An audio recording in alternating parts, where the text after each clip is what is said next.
Are we heading towards a future dominated by on-site decentralized hydrogen generation, or will centralized hydrogen hubs prevail? What would be your thinking on that? Oh, blimey. The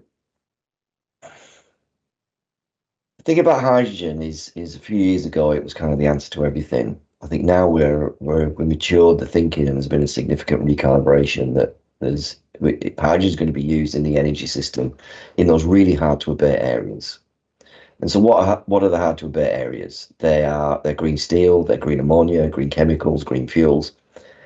You just listen to those words and you realize that they are large tonnage products. They're not something that you do on a megawatt scale as a little refuel for domestic passenger cars, right? So there's going to be a big role for centralized production of hydrogen that is actually used relatively close to site as well.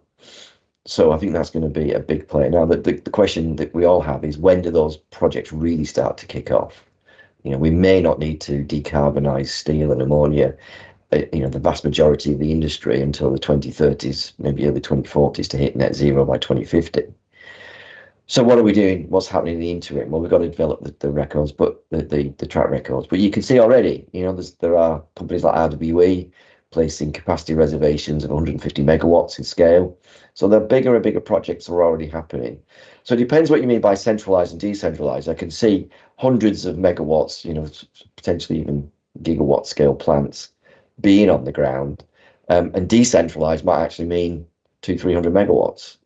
It may not be 1 megawatt producing some hydrogen. In the old models that we had for a filling station, for fuel cell vehicles, we are talking about those very large scale projects and products that need to be developed and manufactured using low carbon sources.